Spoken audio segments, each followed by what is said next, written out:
Hi everyone, in this tutorial we're going to be painting some aspens. This is a reference that I found online that's copyright free and I have cropped down the image. You will find a link to the original reference in the description box and you'll see that I have cropped in the image to be a portrait instead of landscape. And as a result, some of the trees that I'm going to be painting won't be in the cropped reference, but you will find them in the original reference. I'm using 300 GSM watercolor paper taped down with masking tape. And for the whole painting, I'll just be using one brush, which is a 1/4 inch flat brush. And just to let you know, the full real-time tutorial is available on my Patreon page. This is a condensed version just for YouTube. So if you prefer to paint along with me in real time, then have a look at my Patreon page where I have this tutorial as well as over 100 other tutorials. So after doing the drawing, I'm going to start by washing in the yellows because I want to preserve the luminosity of a transparent yellow washed over white paper. So I'm just grabbing some of the primary yellow that I have and I've thinned it down with water, so this is not a thick consistency, it's quite a thin washy consistency, and I'm just going to wash over the lighter areas. I actually could have started with a yellow wash over the entire paper, then maybe done my sketch on top of that and continued painting. But in this case, I am just washing in the yellow where I can see the large shapes of the yellow leaves. For some of the warmer yellow areas, I just add some of the warm yellow or the yellow deep. And because everything is wet, I'm working wet into wet, so there are soft edges between the lighter and warmer yellows. I also add in a little bit of yellow ochre, so while I'm washing in this base color, I'm trying to add some variety to it to make it more interesting. And now I'm picking up some blue. I think this is a phthalo blue that I was using, and I'm just dropping in some greens that I can see. And then mixing in some reds, some burnt umbers. So basically just trying to vary the color and pick out the different colors that I can see in the reference photo and wash that as a base layer into the ground. The useful thing about washing in a layer like this is when you paint thicker on top in the next layer, you don't actually lift up this first layer. And in areas where you want a really nice saturated but bright light yellow to shine through, you just try not to paint over that area as you go along, because if you want a really bright yellow, adding white into the mixture will dull the saturation. So the only way to really get that bright yellow is to use the white of the paper to help you. So now I'm going to wash in the tree trunks, and I mixed some yellow ochre with some burnt umber and a little bit of blue, and I'm just washing in the tree trunks. And you can see because they are white, the colors in the environment easily reflect onto the tree trunks of aspen, so there's a lot of warmth in them.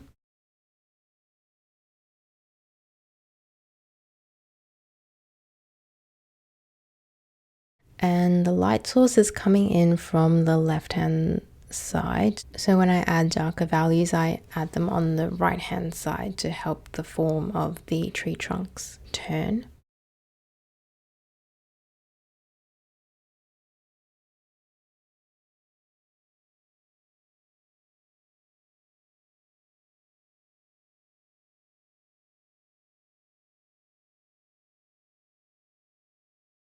So now I've covered all of the white of the paper, and I'm just going to start building up the leaves in layers. So I will gradually thicken up my paint as I move up in layers. I'm now painting in some of the tree trunks in the background, and I've just mixed in some yellow ochre with blue.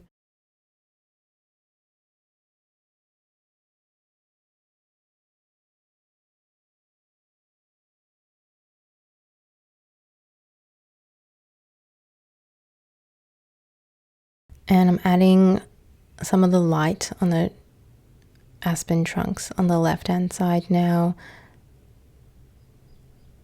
just to get a better sense of the direction of the light.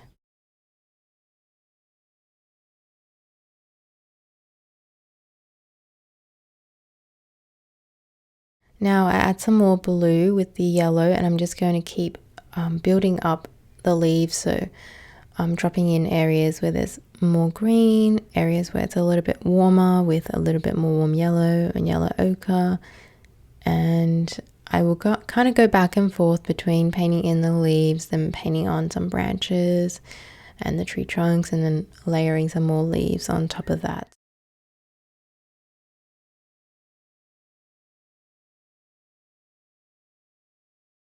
And I also will go in with some sky holes at times, and that's just the sky peeking through the tree leaves. I don't want to go overboard with them. Placing them in at an earlier stage is useful because as I add on more leaves, I will gradually reduce the number of sky holes.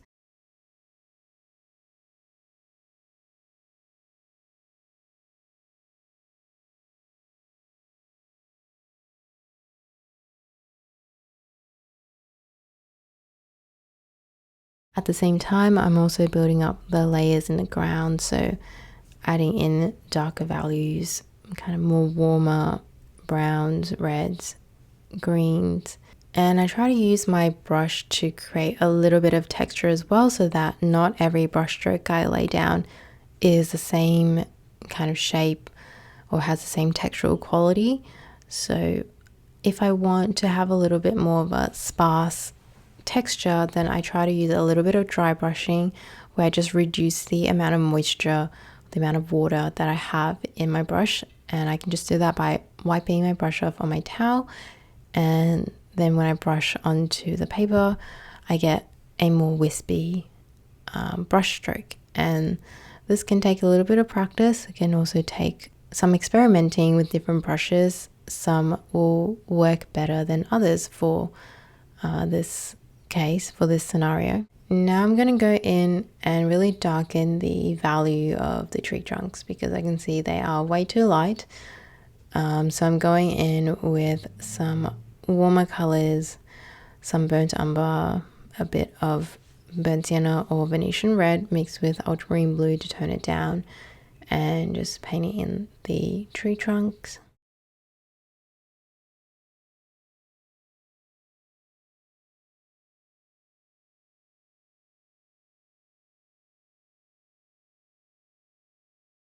I think I would have liked to have that middle thinner tree just be a little bit further back in space. As it is in the reference photo, I think I brought it down a little bit too low, so it makes them look like they're all sitting on the same plane, but it would have looked better if I had just kind of pushed it back in space a bit, made it a little bit shorter, so that there was just more of a sense of depth. Now I'm mixing up a little bit of white into the mixture for the aspen trunk on the very right hand side, and that's the one that you don't see in the reference photo on screen, but if you look at the original reference, which I will have linked below, you will see that there is an aspen tree like that in the reference image.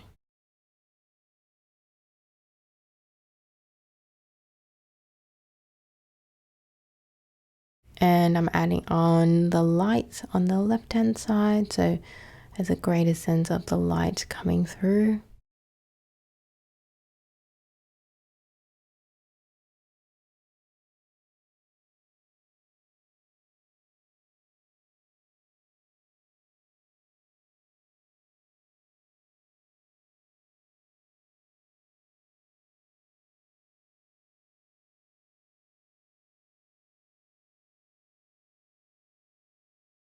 Now I want to paint on some of the texture on the aspen trees. So I'm using my brush and I am using it in a dry brush fashion, so not too much water in the brush, and I'm just holding it on its side and kind of just dragging straight across, and it's a shorthand way to mimic the texture without having to paint the individual brush strokes.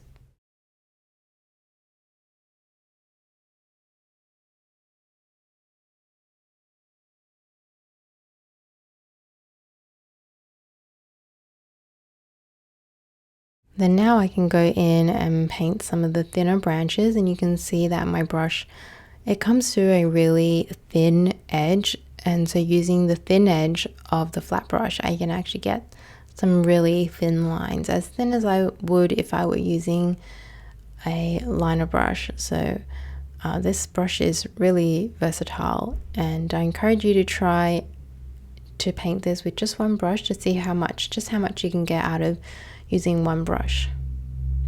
I'm constantly turning my brush on its side and rotating it in all kinds of ways to get the most out of it, depending on the shape that I want to lay down and the texture that I want it to produce.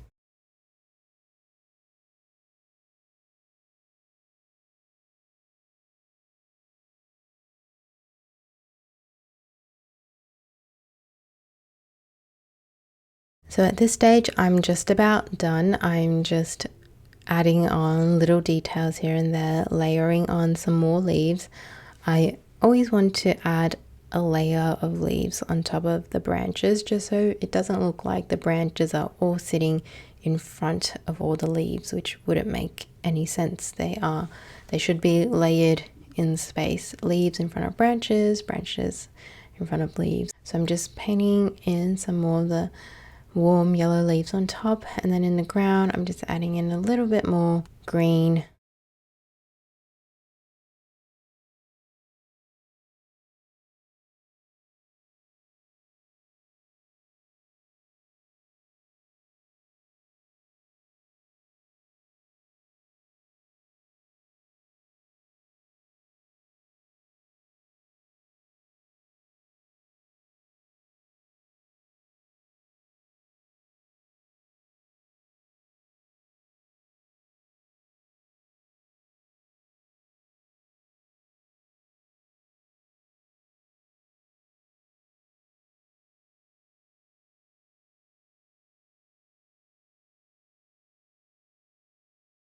Well, I hope you enjoyed this tutorial, and if you have any questions, feel free to leave it in the comments. Thank you for watching, and I will see you in another video.